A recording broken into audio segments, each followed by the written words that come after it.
Dave Williams is with us, co-founder of HOVR. And this is a local company, HOVR, but pronounced HOVR. Their official website, HOVR, has developed proprietary image recognition technology that allows a user to hover their mouse over any clothing image on the internet, click the call to action, and view comparable clothing in a browser sidebar. From there, the user can click to the retail site for purchase, or they can save the items on their HOVR list, which syncs with their mobile phone and notifies them when they are nearby a favorite item. Man, all the thinking is done for you. And Dave Williams is here now, co-founder of HOVR. So welcome. Thanks for coming back. And thanks for having me back, Scott. So talk about how this all started in the Mac Innovation Park and how you moved on from there. Yeah, we graduated from McMaster University. A couple of my buddies there, true visionaries, Adam Jarzen. He had these ideas to first take over the way that people communicate and access location-specific information. And after about 13 months of doing that, we were accepted into the InCube's accelerator, and we pivoted to this HOVR idea, which I know is a complete 180, but we think it's a pretty cool idea. Now, does that happen often where you go in with one direction and come out with something completely different? I guess in the world of entrepreneurs, that's common. Yeah, I think you have to be pretty agile in the startup space. As soon as I know you have to measure and you have to figure out if it's catching on or not, and you really don't have a lot of time to waste in trying to push something that's not working. So you do have to be really agile and be able to pivot. Change direction whenever you can. All right, so explain what I've basically given an overview, but explain how this works. Right. So we've built proprietary image recognition technology that allows you to look at any image on the internet. If you want to know what it is, just click on it and we'll be able to show you similar products in a browser sidebar. Now, if we have the exact image within our database that you're looking at, then we're going to serve that one up as well.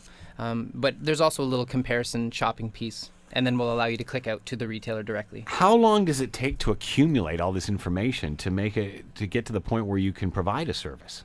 So it was sort of a two-sided problem that we're trying to solve. One of them is getting a user base, obviously, but the second part is filling our database with a bunch of products to compare against. So in order to solve the one side of the problem really quickly, we plugged into an affiliate program. And these are just third-party affiliates that have collected all of these products, and it's sort of like a plug-and-play. Right. So that's what our database currently consists of. So anything you look at on the internet, we're comparing it against all the images in our database, and we're serving up the most similar ones. So this sort of takes online shopping to the next level. Mm-hmm. It sort of allows retailers to sell their products outside of their e-commerce website. So now people What's can the advantage to that for them? Because a lot of the way the consumer behavior is sort of trending towards these days is a lot of people are spending the majority of their time on Pinterest and Facebook and blogs and news destinations. They're not necessarily going online and then going straight to the retailers. And they're finding a lot of their cool clothing ideas on the social networks.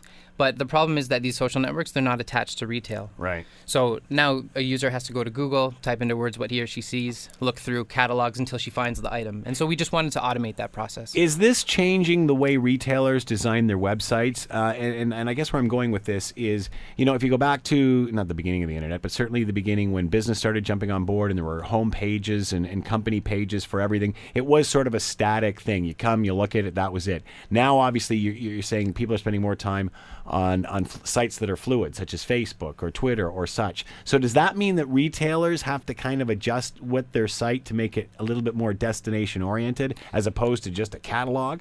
Yeah, like retailers are always trying to improve the experience that users are getting on their current website. But essentially, they still are these destinations of discovery that they have to bring users to come and visit. Right. What we want to do is just sort of... This gets them to that site. Right. We just want to make it sort of like an omnipresent shopping experience where no matter where they are, they can actually buy the items that they see. Who's using the service? Who's any way of tracking any of that, where it's coming from? Yeah, actually, we've had... in terms of users, we've had people download it from India, UK, the States, Canada. Like it's really turning out to be a global tool that people are starting to use. That must just blow your mind. It's kind of unexpected, but it's definitely making us happy. Wow. Yeah, markets there you never even thought were there, I'm guessing. Right. How has this grown in the last couple of months? So I believe the last time we were on the show, we had an alpha version out. It was sort of like an old... I guess just a basic skeleton version of a sidebar that comes out. We've since got a little bit of government funding, so we were able to build out our development team to 5. And that's really sort of jump-started our progress. So in mid-December, we released the second version of our sidebar. And it's a really sleek-looking sidebar. You can tell the difference between the old and the new one.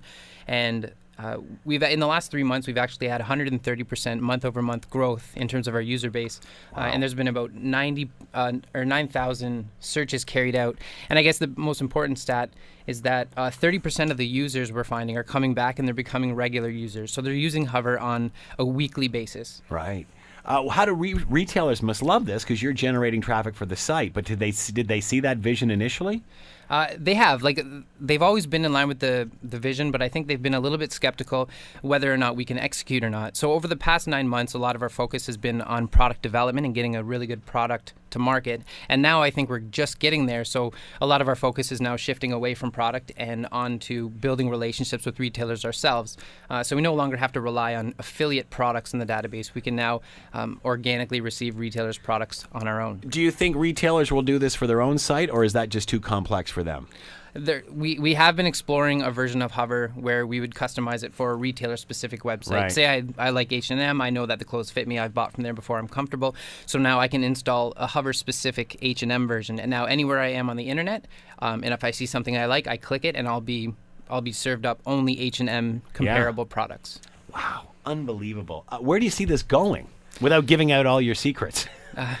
We have some mobile plays in the pipeline. Right now we're focusing on web and just making sure that web is solid and people are using it properly.